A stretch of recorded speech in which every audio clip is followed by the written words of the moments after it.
Hola, soy Jessie y esto es Leerme, donde cada palabra respira. Los 7 hábitos de la gente altamente efectiva, capítulo final, otra vez de adentro hacia afuera. El Señor obra de adentro hacia afuera, el mundo obra de afuera hacia adentro. El mundo quiere sacar a la gente de los suburbios.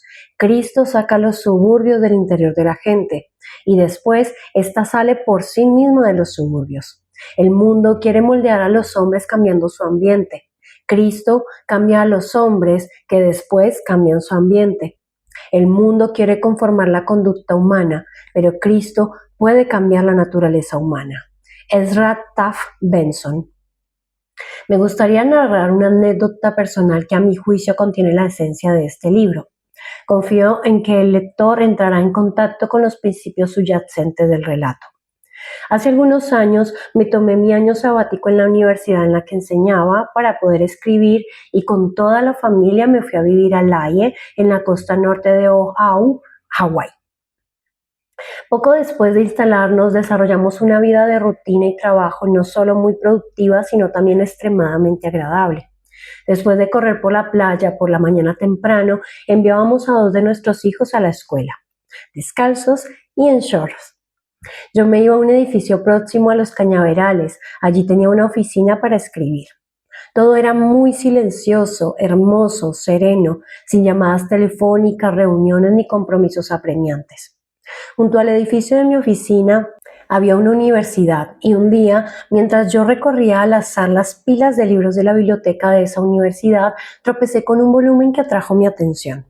Al abrirlo, mis ojos cayeron sobre un párrafo que influyó poderosamente en el resto de mi vida. Leí ese párrafo una y otra vez. Básicamente contenía la idea simple de que existe una brecha o un espacio entre el estímulo y la respuesta, y de que en el empleo de ese espacio está la clave de nuestro crecimiento y nuestra felicidad. Es muy difícil describir el efecto que esa idea tuvo sobre mi espíritu.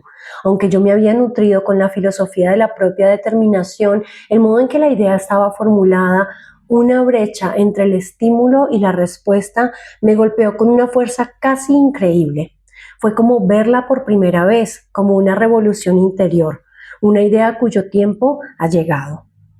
Reflexioné sobre ella una y otra vez y empezó a ejercer un efecto poderoso sobre mi paradigma de vida. Fue como si me hubiera convertido en observador de mi propia participación. Comencé a tomar posición en esa brecha y a mirar desde afuera los estímulos. Disfrutaba con la sensación interior de ser libre, pero para elegir mi respuesta, incluso para convertirme en el estímulo o por lo menos para influir en él, aunque fuera para darle la vuelta. Poco tiempo después, y en parte como consecuencia de esa idea revolucionaria, Sandra y yo empezamos a practicar la comunicación profunda. Yo la pasaba a buscar un poco antes del mediodía en una motocicleta Honda 90 de color rojo y nos llevábamos con nosotros a nuestros 2 hijos pequeños, uno entre Sandra y yo y el otro sobre mi rodilla izquierda, mientras recorríamos los cañaverales cercanos a mi oficina.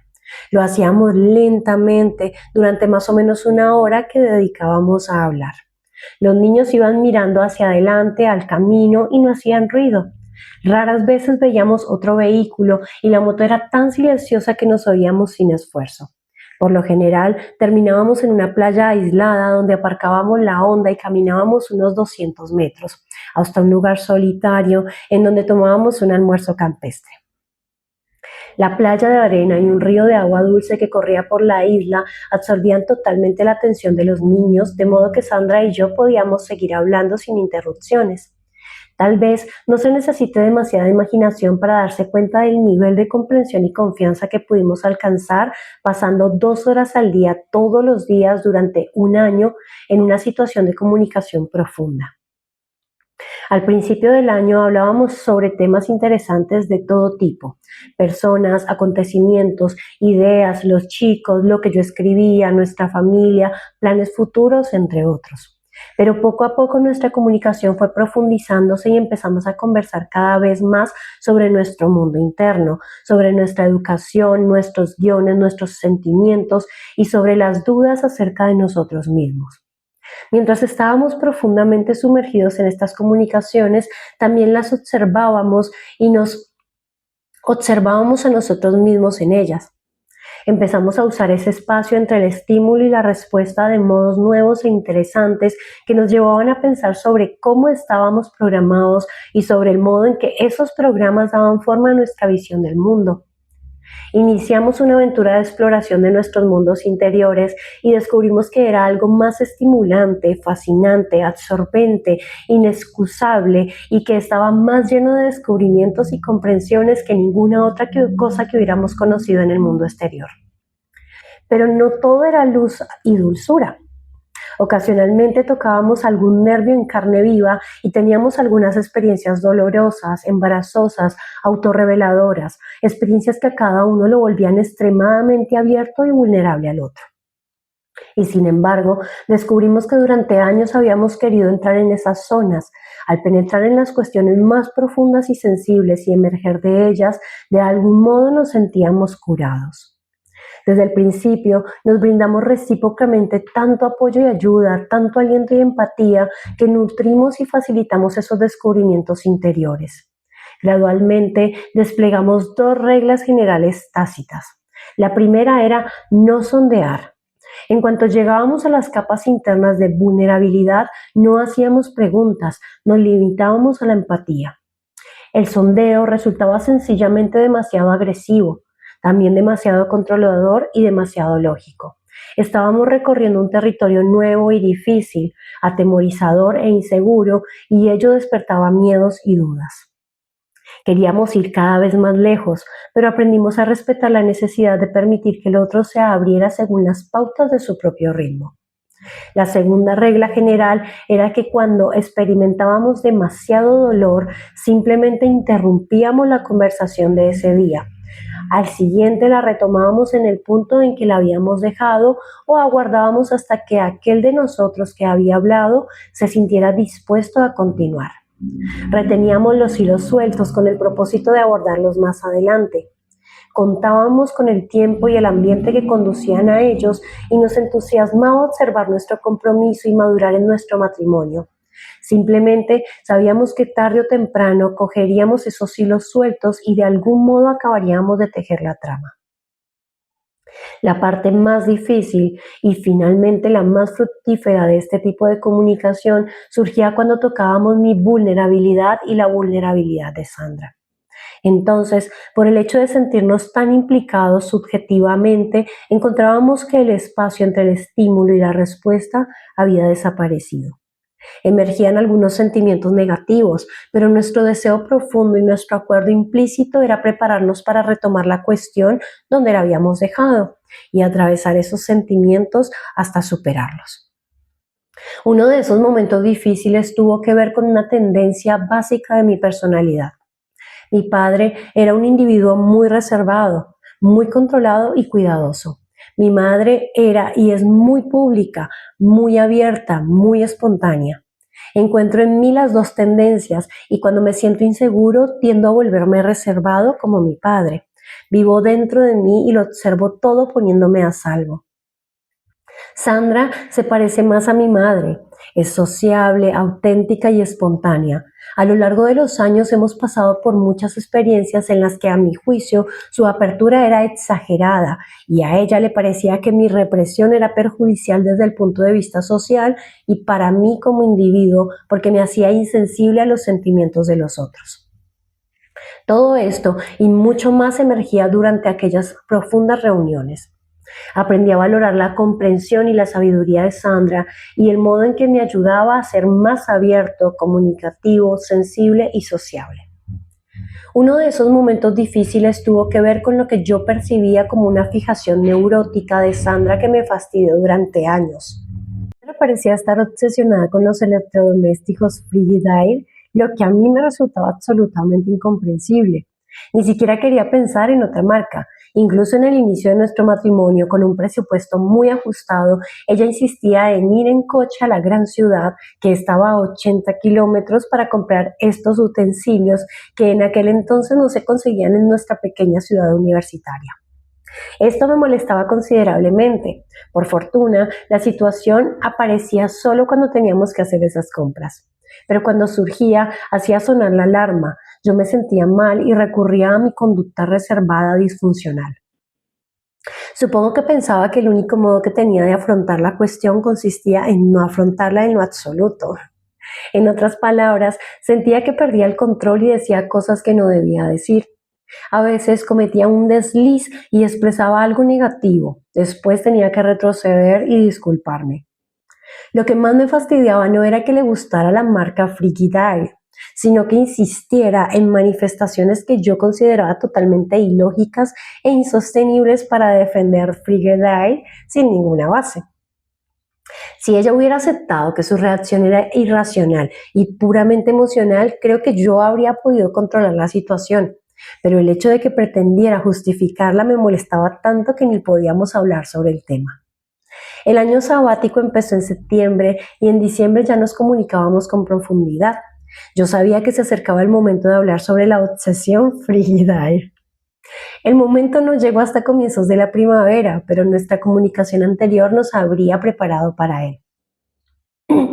Las reglas generales ya estaban profundamente establecidas: no sondear e interrumpir el intercambio si se volvía demasiado doloroso para una parte o para ambas.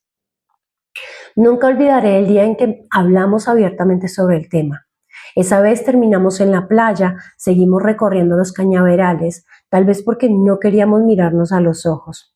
Había mucha historia psicológica y muchos sentimientos negativos asociados con el tema, el cual había estado durante demasiado tiempo.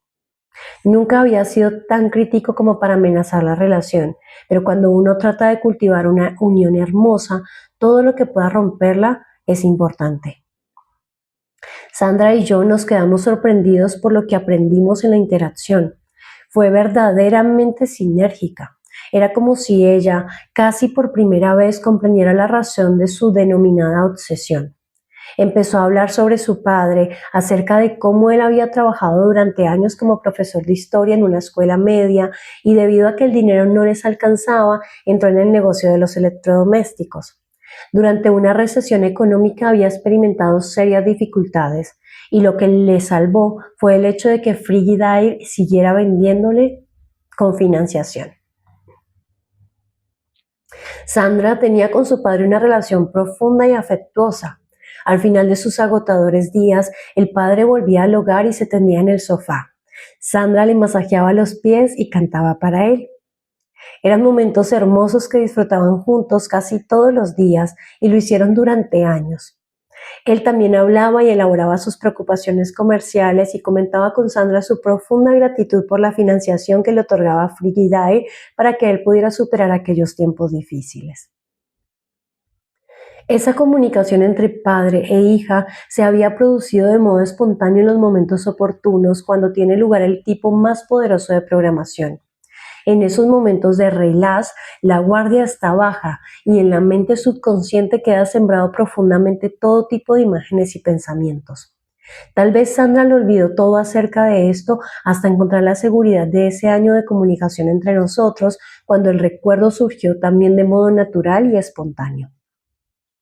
Ella logró una enorme comprensión de sí misma y de las raíces emocionales de sus sentimientos sobre Frigidaire. También yo gané en comprensión y pasé a un nuevo nivel de respeto. Llegué a comprender que Sandra no estaba hablando de electrodomésticos, hablaba de su padre y de lealtad, sobre todo de la lealtad a las necesidades de él. Recuerdo que aquel día los dos acabamos llorando, no tanto como consecuencia de haber comprendido, sino por nuestro sentimiento acrecentado de respeto recíproco, por la mayor conciencia de que el terreno interior de otra persona es sin duda alguna algo sagrado y no debe pisotearse o tratarse con ligereza. De esos meses obtuvimos muchos frutos. Nuestra comunicación se volvió tan intensa que casi podíamos transmitirnos instantáneamente nuestros pensamientos. Cuando dejamos Hawái, resolvimos continuar con esa práctica. Durante los muchos años transcurridos desde entonces, hemos seguido recurriendo regularmente a nuestra moto Honda o al coche en los días de mal tiempo, solo para tener la oportunidad de hablar. Nos parece que la clave para no dejar de amar consiste en hablar, en particular sobre los sentimientos. Tratamos de comunicarnos varias veces al día, incluso cuando yo estoy de viaje. Es como tomar contacto con la base del hogar para recibir toda la felicidad, la seguridad y los valores que representa. Thomas Wolfett se equivocó. Se puede volver al hogar. Si nuestro hogar es una relación cultivada, apreciada, un precioso compañerismo, se refiere al título de la obra de Wolfett, You Can't Go Home Again. Ya no podrán volver a su casa. La vida intergeneracional. Al descubrir Sandra y yo en el curso de aquel año maravilloso la capacidad para utilizar con sabiduría la brecha entre el estímulo y la respuesta, para aplicar los 4 dones singulares de la naturaleza humana, obtuvimos un poder que fluye de adentro hacia afuera. Hemos probado un enfoque de afuera hacia adentro. Nos amábamos e intentábamos elaborar nuestras diferencias mediante el control de nuestras actitudes y conductas, poniendo en práctica técnicas útiles de interacción humana. Pero los parches y la aspirina duraban poco. Mientras no trabajábamos y nos comunicábamos en el nivel de nuestros paradigmas esenciales, subsistieron los problemas crónicos subyacentes. Cuando empezamos a trabajar de adentro hacia afuera, pudimos construir una relación de confianza y apertura para resolver las diferencias disfuncionales de un modo profundo y duradero que hubiera sido imposible alcanzar mediante el enfoque opuesto. Al reprogramarnos, revisar nuestros guiones y administrar nuestras vidas, reservando tiempo para la importante actividad de cuadrante 2, de comunicarnos en profundidad, habíamos nutrido las raíces y como resultado obtuvimos el delicioso fruto de una rica relación ganar-ganar, una profunda comprensión recíproca y una maravillosa sinergia. Y hubo también otros frutos. Pudimos ver en un nivel mucho más profundo que, así como nuestras vidas se habían visto afectadas poderosamente por nuestros padres, la vida de nuestros hijos se estaban viendo influidas y conformadas por nosotros, a menudo de un modo que ni siquiera empezábamos a comprender. Al comprender el poder que teníamos de reformular los guiones de nuestras vidas, experimentamos un deseo renovado de hacer todo lo posible para asegurarnos de que lo que transmitíamos a las generaciones futuras con los preceptos y el ejemplo se basara en principios correctos. En este libro hemos prestado particular atención a los guiones que hemos recibido y que queremos cambiar proactivamente. Pero al examinar nuestros guiones con cuidado, muchos empezamos a descubrir algunos hermosos y positivos que nos han sido transmitidos y que nosotros ciegamente damos por sentados.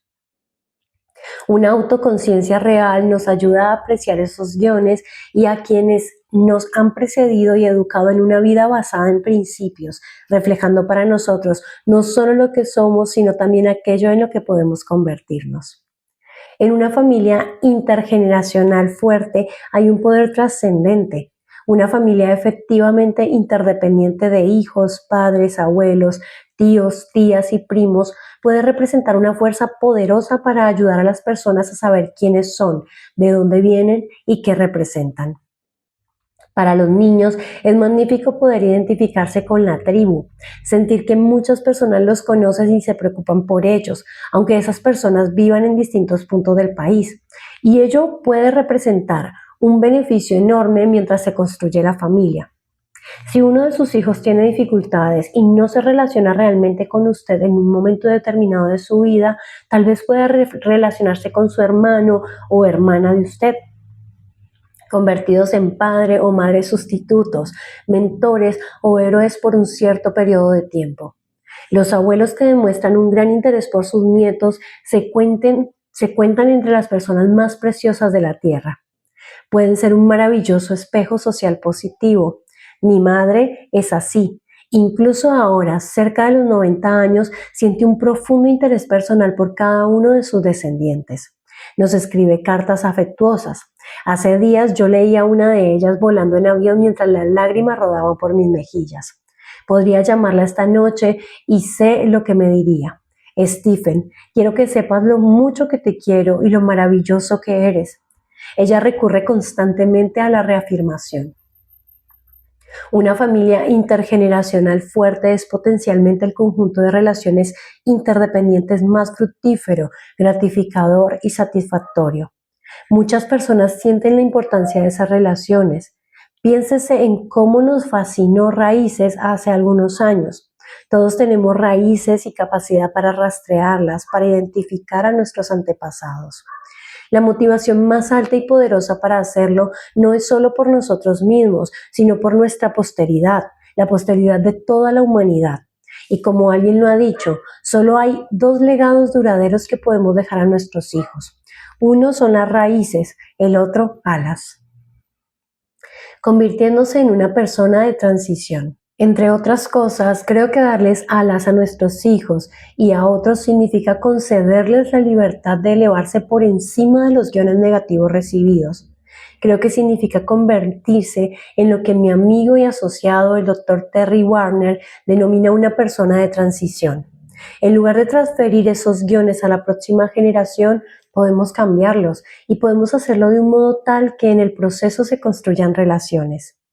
Si sus padres lo maltrataron cuando niño, eso no significa que usted tenga que maltratar a sus propios hijos. Muchas pruebas indican que tenderá a aplicar ese guión, pero como usted es proactivo, puede reformularlo, puede optar por no maltratar a sus hijos y además por afirmarlos, por programarlos de modo positivo. Podemos incorporar este hecho en nuestro enunciado de la misión personal y grabarlo en nuestras mentes y corazones.